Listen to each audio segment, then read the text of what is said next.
मुक्काम army post office. लेखिका वैदेही देशपांडे. वाचक मनीषा. भाग 11.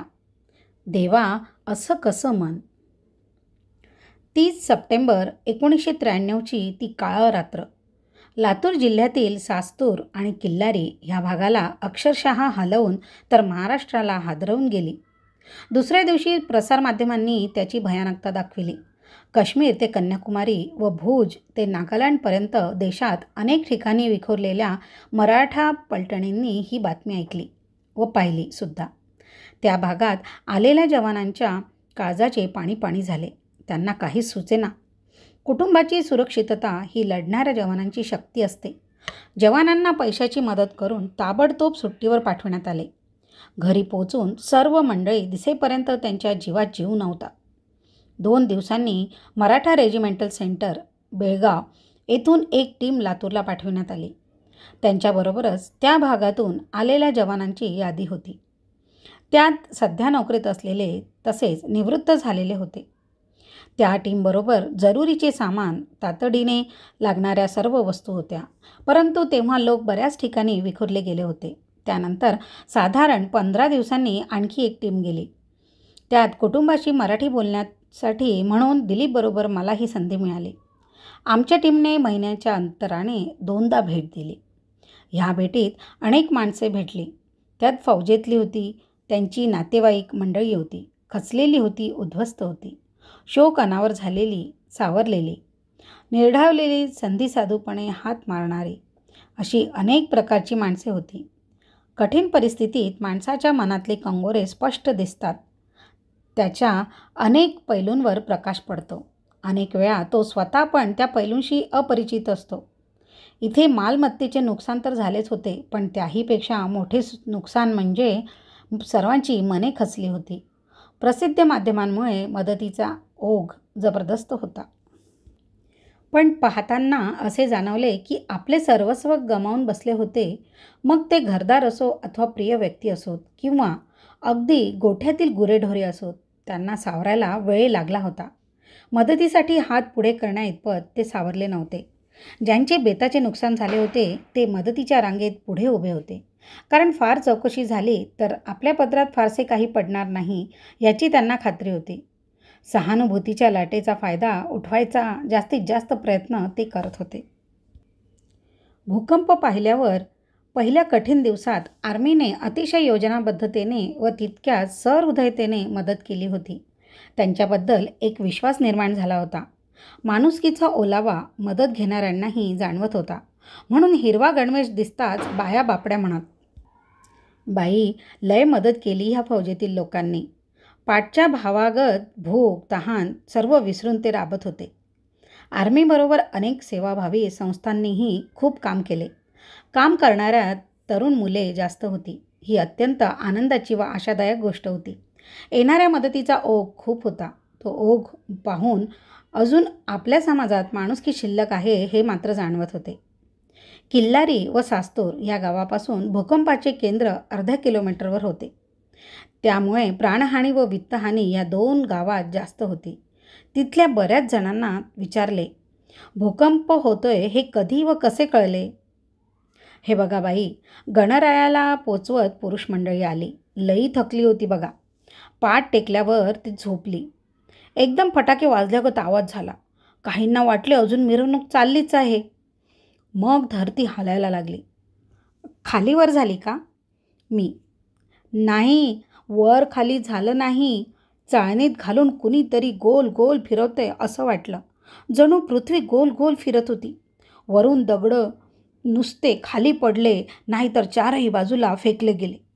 2-3 खेड्यातील प्रत्येकाची भाषा वेगळी असेल, पण एका मुद्द्यावरच जोर होता आणि तो म्हणजे गोल गोल फिरल्यासारखे वाटले. ह्या खेड्यातील प्राणहानी पाहिली की हादरून जायला होत होते.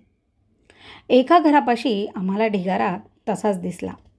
ढिगाऱ्यातून 4 शिंगे बाहेर आली होती. शेजारी म्हातारी सुन्न होऊन बसली होती. ती सधन शेतकऱ्यांच्या घरातली होती. घरात 3 करते मुलगे, 2 लेकरूवाळ्या मुली, नातवंडे, नवऱ्याची बहीण, तर गोठ्यात गुरेढोरे असे सारे नांदते घर होते. तिच्या घरातली 11 माणसे गेली. काही विचारताच ती रडायला लागली.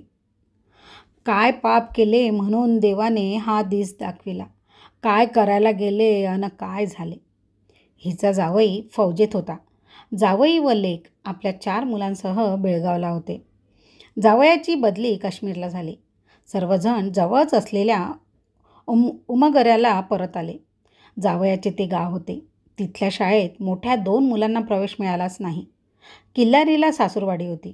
तिथे असलेल्या साखर कारखान्याची शाळा चांगली होती म्हणून त्या शाळेत त्यांनी प्रवेश घेतला होता. आजींनी मुलांना आजोळी ठेवून घेतले. मला सांगू लागली, मोठ्या हौसेने ठेवून घेतले हो. वाटले इथली शाळा चांगली, पोरे शिकतील, शहाणी होतील. एका म्हशीचा रतीब होता, तो बंद केला. आता घरच्या पोराला सोडून जगाला कशाला दूध देऊ मी? त्यात काय बुद्धी सुचली. गौरी गणपतीला मुलीला बोलवून घेतले. ती सासरहून 2 लहान मुलींना घेऊन आली. गणपतीनंतर परत जाणार होती. आता मला काय माहिती की 1 रात्र 4 पोरांना घेऊन जाईल ते. म्हातारीचा शोक बघवत नव्हता.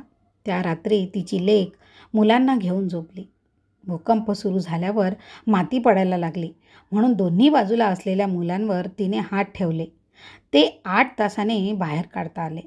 तिच्या डोक्यावरची तुळई कशाला तरी अडकली म्हणून ती वाचली. मातीत हाताखालची मुलांची शरीरे थंड होत आहेत हे जाणवल्यावर ती मात्र बेशुद्ध पडली. तिला बरेच लागले होते. ती माणसातच नव्हती. म्हातारीची ह्या 4घांबरोबर मुलांची 2, दुसऱ्या मुलीची 2 अशी 8 नातवंडे गेली होती. ज्यांची मुले गेली होती तो मुलगा व सून वाचले, तर 1 सून व मुलगा गेले. सासरहून माघारी आलेली आणखी 1 मुलगी म्हातारी नणंद गेली. आता कुणासाठी शोक करायचा? तिची तडफड पाहावत नव्हती. ढिगाऱ्यातून बाहेर येणारी 4 शिंगे दाखवून ती म्हणाली, ही पण आमच्या घरची लेकरेच होती. रोज ह्या हातांनी चारा घालून तिला वाढविले होते.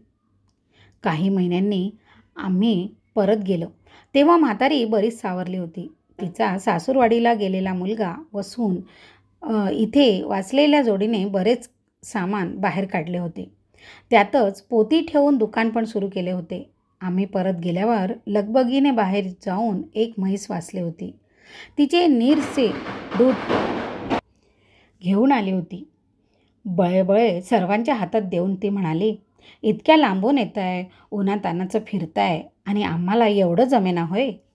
माझ्याजवळ येऊन घोंगड्यावर बसली व ती सर्व काही सांगू लागली. बाई, हे बघा, 15 वर्षापूर्वी मोठी लेक माघारी आली. यातून पदरात 2 पोरं. आता बापाकडे नाही जाणार तर कुणाकडे जाणार? मी म्हटले, राहा आता, पण रडून भागायचे नाही. बापाला 3 भावांना काही कमी नाही. चांगली विहिरीखालची शेती आहे. पण कुणीही झाले आणि किती जवळचे असले तरीही ताटातला घास घेतल्यावर वाईट तर वाटतेच. तेव्हा भावांच्या ताटातला घास घेऊ नकोस. त्यांचे संसार वाढणार, ते आधार देतील, पण तुझा घास तूच निर्माण कर. सोनं किडूक एकत्र करून त्या पैशाचं दुकान काढून दिलं. लेक 7वी पास होती. हिशोब जमत होता चांगला. दुकानाचा जम चांगला बसला. वह्या, पेन्सिली, शाळेची पुस्तकं पण दुकानात ठेवायला लागली होती. तिचा मोठा मुलगा 12वीत तर मुलगी 10वीत होती. दोघांना शिकवणी ठेवली होती. पोरांना शिकविणार होती. शिक्षणाची लई हौस होती बघा तिला. दसरा दिवाळीसाठी 20,000चं सामान आणलं होतं. आता कसलं सामान आणि कसलं शिक्षण. दोन्ही पोरांना स्वतःबरोबर घेऊन गेली ती. देव तरी काय साधतो ते बघा. एका मुलाची पोरं नेली तर दुसऱ्या नातवंडाला पोरकं करून आईवडील गेले. तिसरा मुलगा सासूरवाडीला होता म्हणून तो वाचला. आता ह्या आई बापाविना असलेल्या नातवाला सांभाळलं पाहिजे. दुकानाचं सर्व सामान काढलं. इथं दुकान घातलं. म्हटलं, पोरा, 2 काका शेती बघतील, तू दुकान बघ. रिकामा बसू नकोस आणि त्या भिकेच्या रांगेत मात्र उभा राहू नकोस. आपला घास आपणच तयार केला पाहिजे. तिच्या घासाच्या तत्त्वज्ञानाने मी थक्क झाले. अनुभवांच्या शाळेत ती जीवनाची मूलतत्वे शिकली होती.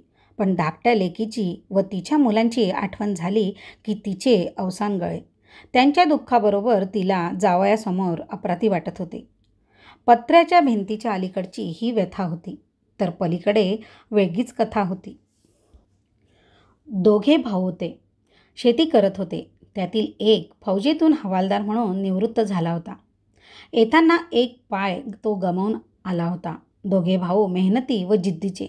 शेती चांगली सुधारली होती. त्या दोघांच्या 9 जणांच्या कुटुंबात फक्त 4 जण वाचले. शेती करणाऱ्या भावाची मुलगी तर हवालदाराचा मुलगा, बायको व मुलगी. मुलगा 20-22 वर्षाचा असेल. ओक्साबोक्शी तो रडत होता. त्या तिघींची जबाबदारी आता त्याच्यावर आली होती. स्वतः अनेक वेळा नापास होऊन वडील व काकांच्या समाधानासाठी कॉलेजला तो जात होता. 2 करती माणसे गेल्याने खूप मदत मिळाली. शेतात पिके उभे होती, पण ह्याला पुढे काय करायचे तेच समजत नव्हते. कापणीसाठी जास्त मजुरी द्यायला लागणार होती. तेवढी रोख रक्कम शिल्लकच नव्हती. म्हणून रेजिमेंटने आर्थिक मदत केली.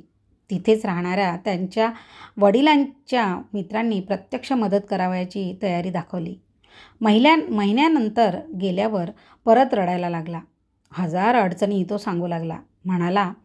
तेव्हा दिलीप म्हणाला, अरे अडचणीत तर येणारच, त्यातून तू शिकशील. ढिगाऱ्यातून सामान तरी बाहेर काढलंस का कधी? आणखी महिन्यांनी तुला सध्या मिळणारं हे राशनसुद्धा बंद होणार आहे. मग काय करणार आहेस तू?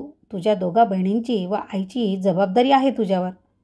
साहेब, सामान बाहेर काढताना धुळीचा त्रास होतो. जरुरीपुरती मदत मिळाली आहे. रेशन पण शिल्लक आहे. वडिलांची पेन्शन तर येत राहणार आहे ना?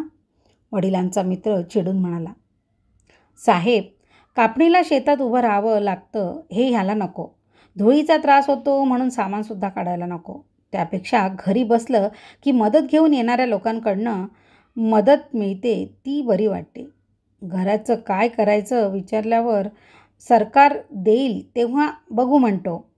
पाय गेला तरी बापात जिगर होती. हा तसाच ऐत खाऊ रडत खाऊ राहणार. रडणारा तसा तो एकटाच नव्हता. आमच्या गाड्या पाहिल्यावर लोकांची गर्दी जमे. मुख्य प्रश्न मदत काय आणली आहे. तिथल्या पद्धतीप्रमाणे कुठलीही मदत केली तर कार्डावर नोंद करावी लागेल.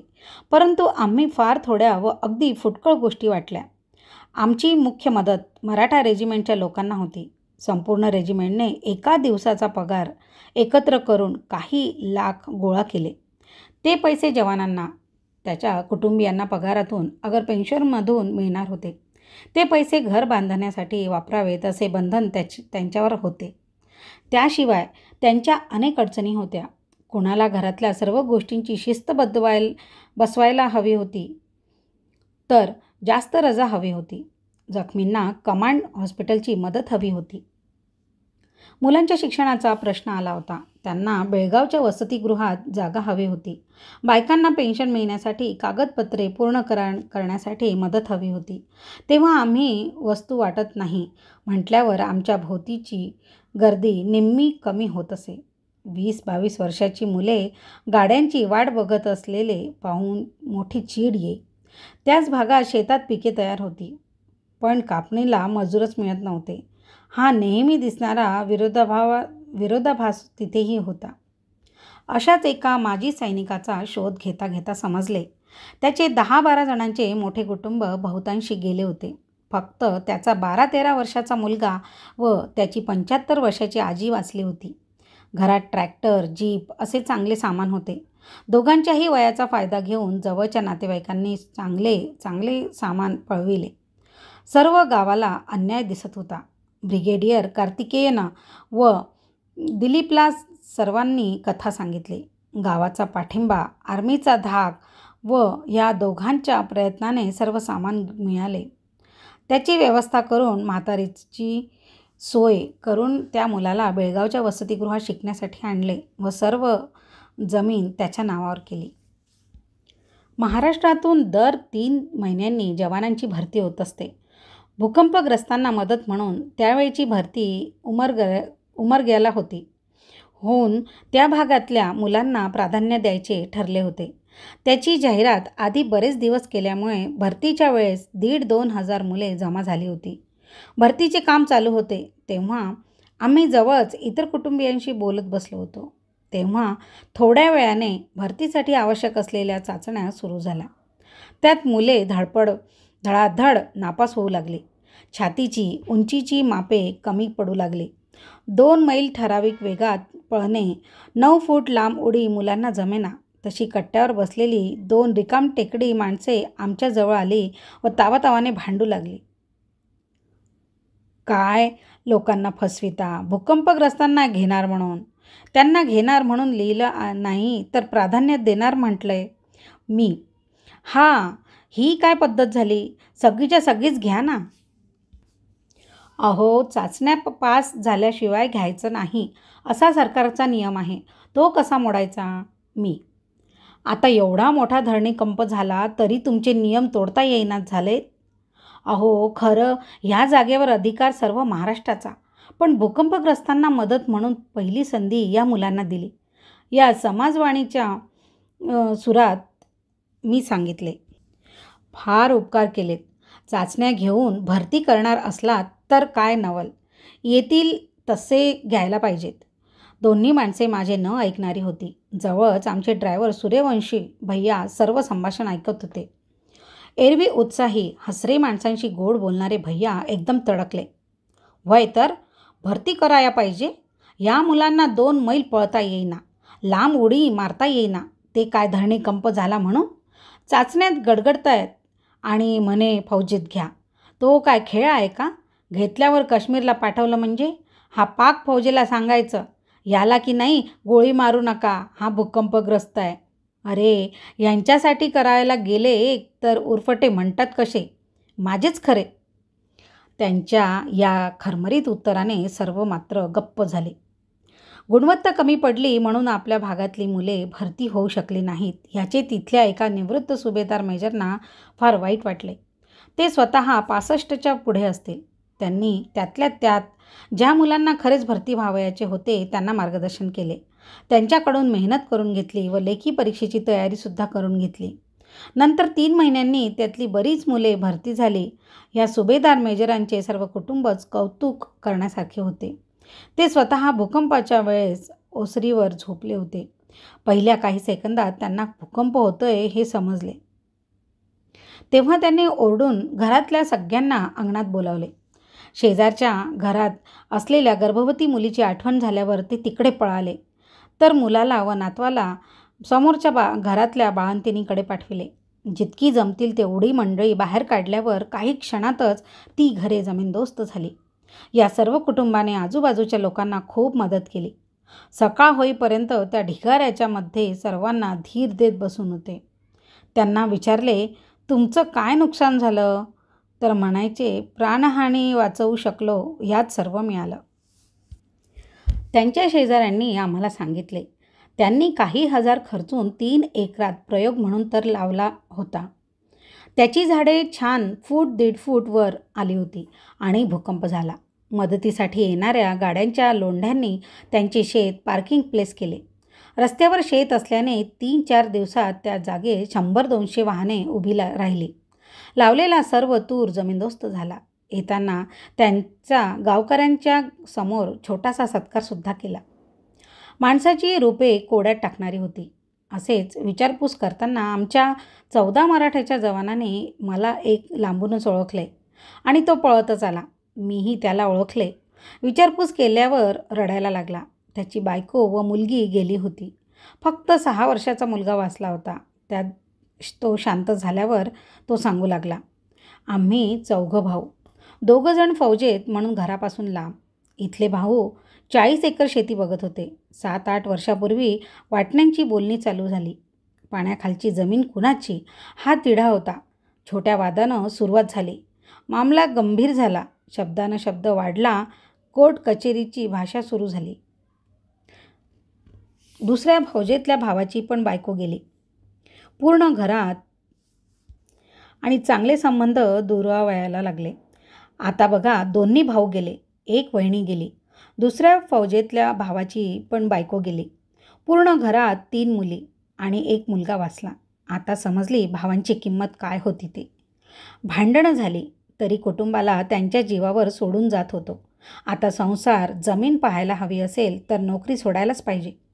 उरलेल्यांकडे पाहायला पाहिजे. आपापसात भांडायची शिक्षा देवानं दिली. प्रत्येक घराचे प्रश्न वेगळे होते. तसेच ते सोडविण्याची रीत पण वेगळीच होती. पत्र्यांच्या शेडमधून हिंडताना एके ठिकाणी गडबड दिसली. मग कळले की कुणाची तरी आई वृद्धापकाळाने गेली. तिच्या अंत्यसंस्काराची तयारी, परवानगी हे सर्व करणे त्या गोंधळात कठीण होते. त्या मुलाचे उद्गार मी स्वतः ऐकले. मरून काय कटकट करून गेली म्हातारी. आधी 15 दिवस खपली असती तर चांगले 50,000 तरी मिळाले असते. हे इतर कुणी सांगितले असते तर विश्वास ठेवायला मन कचरले असते. प्रत्येकाच्या शेडच्या घरात अनेक सेवाभावी संस्था, सरकार यांनी दिलेल्या सोलापुरी चादरी, पाण्याचे हंडे, भांडी, स्टोव अशा वस्तू दिसत होत्या. एका घरात 8-10 स्टोव, चादरींचा कठ्ठा, हंड्याची उतरंड दिसत होती. मी न राहून विचारले, स्टोव प्रत्येकाला 2च मिळत असताना तुम्हाला इतके कसे मिळाले? तिथला माणूस माझ्यावर स्टोवपेक्षा जास्त भडकला. आमच्याकडे काय आहे त्याची चौकशी तुम्हाला कशाला? तुम्हाला मदत करायची असेल तर करा, नाहीतर चालू लागा. एका महिन्यात त्या शेडच्या आसपास घाण झाली होती. हे जरा स्वच्छ ठेवा, नाहीतर रोगराई वाढेल असे सांगताच सर्वांचे उत्तर तयार होते. हे काम सरकारनं करावं, मदत सेवाभावी संस्थांनी करावी, पडलेल्या घरांचे ढिगारे आर्मीनं उपसावेत, बँकेंनी कर्ज द्यावीत, दिलेली माफ करावीत, त्या दुसऱ्यांनी आपल्या शेतातील विहीर सार्वजनिक करावी, त्या माणसानं आपल्या शेतातील जागा घर बांधण्यासाठी द्यावी, मेलेल्या माणसांबद्दल पैसे, रेशन, घर सरकारने द्यावं. अशा सर्व यादी दुसऱ्यांनी काय करावे ह्याची होती. काही ठिकाणी घरे बांधण्याचे काम लांबणीवर पडत होते, कारण सरकारला जमीनच मिळत नव्हती. आपल्या समाजातील निष्क्रियता, आळस, बेजबाबदारपणा पाहिला की मन बेचैन होते. आमचे 2 हात व त्या पाठीमागची शक्ती आम्ही आमच्याच विकासासाठी वापरायला का कसरतो किंवा त्याचा का कंटाळा करतो हे न उलगडणारे कोडे आहे. आपल्या कुठल्याही राजकीय पक्षात लोकांना कर्तव्य सांगण्याची हिंमत नाही, अगर समाजाचे दोष सांगण्याचे धैर्यच नाही. एकमेकांशी भांडताना शस्त्र म्हणून वापरता येतात, म्हणून राजकीय पक्ष लोकांना फक्त त्यांचे अधिकार सांगतात. पण वाईटपणा घेऊन ह्या बेशिस्त समाजाला शिस्त लावायचा प्रयत्न कोणीही करत नाही. मदतीसाठी इतके हात तयार आहेत तर उठून उभे राहायचे का? जेवण देताय ना, मग आता घासपण भरवा म्हणायचे की? कदाचित माझी ही प्रतिक्रिया लोकांना फार तिखट वाटेल, पण तिथे हे काम करताना फार खोलवर जाणवले मला. तसेच आणखी एका गोष्टीची इथे नोंद करावीशी वाटते. आपण आगरकर, फुले यांची जन्मशताब्दी साजरी करतो, पण 100 वर्षात आपण बदललो का? भूकंपानंतर मेमध्ये पावसाळ्याच्या अगोदर दिलीपबरोबर परत एक टीम गेली. त्यांची माहिती ऐकून असे वाटले अजून कितीही धरणीकंप झाले तरी आमची मते बदलणार नाहीत. ह्या मध्यंतरीच्या काळात अनेक विजोड लग्ने झाली, नवीन संसार थाटले गेले होते, पण वैधव्याचा डाग आपल्याकडे सहसा पुसला जात नाही. मुले बाईच्या जीवनाला अर्थ देऊ शकतात, पण पुरुषाला मात्र संसारच लागतो. ह्या सर्व घटनांना अपवाद होते आणि असावेत. अशा अस्वस्थ करणाऱ्या घटनांनंतरही माणसाचे असे कोमल दर्शन घडे की वाटे अजून काही चांगले आहे. आमच्या युनिटच्या एका निवृत्त JCO साहेबांचे खूप नुकसान झाल्याचे कळले होते. घरात प्राणहानी नव्हती, पण बायकोचे पाय गेले होते, अनेकांना लागले होते. ते स्वतः व मुलगा शेतावर झोपल्याने ते सुरक्षित होते. त्यांना भेटायचा दिलीपने खूप प्रयत्न केला, पण ते बायकोला घेऊन पुण्याला गेल्याचे समजले. ते अगदी शेवटच्या दिवशी भेटायला आले. मुलगा पण बरोबर होता.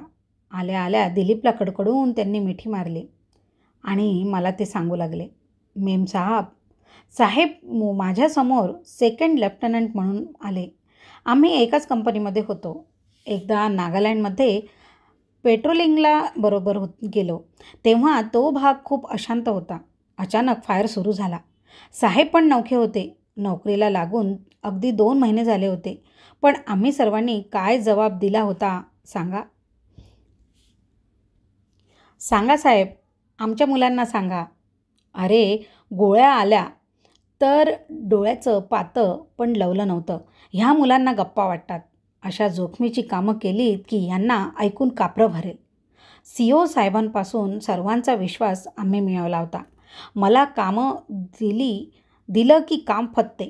जीवाला जीव देणं काय असतं हे फौजेत समजतं. जरा कळू द्या या मुलांना.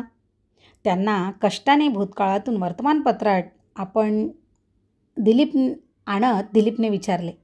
साहेब, फार नुकसान झालं का? आम्ही ऐकलंय की वाडा आधुनिक केला होता. साहेब, नुकसानीचं सोडा. देवदयेनं सर्वजण वाचली यात सर्व पावलं. पोरांच्यात हिंमत असेल तर करतील उभं परत. जमीन गडप झाली नाही ना.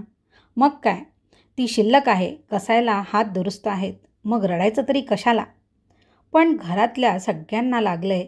वहिनींचं ऑपरेशन करावं लागणार. तेव्हा दिलीपचा हात पकडून ते म्हणाले, साहेब, तेवढी हिंमत आहे ह्या हातात. आता दिवाळी दसरा झाल्यावर द्वारका काशीच्या यात्रेला जाणार होतो. तिची खूप दिवसांची इच्छा होती. पण तिला म्हणालो, तू काय काळजी करतेस? अगं, उचलून नेईन आणि देवदर्शन करून आणीन. माझ्या नोकरीपायी तिनं खूप सोसलं. पण साहेब, मी काही मदत मागायला आलेलो नाही. टीममध्ये तुम्ही आहात हे मला कळलं, म्हणून तुम्हाला भेटायला आलो आहे. फक्त तुम्ही माझ्याबरोबर चला. मी तुम्हाला चहा पाजणार आहे. खरं तर जेवायलाच नेणार होतो, पण तुम्ही कामात अडकलेले. तुमचा वेळ घेणं बरोबर नाही. त्या भर दुपारी 12 वाजता टपरीवर घेतलेला तो कडक चहा मनाला खूप थंडावा देऊन गेला. प्रत्येक माणसाच्या आयुष्यात संकटे या ना त्या रूपाने येतातच. कधी बेताची तर कधी माणसाला मोडून टाकणारी. कधी माणसाचे वेगळेपण असते ते त्याच्या उत्तरात. तो संकटाशी सामना कसा करतो यात त्याचे निराळेपण असते. या वादळात तो कुठल्या गुणांना चिकटून राहतो यातच त्याची परीक्षा असते.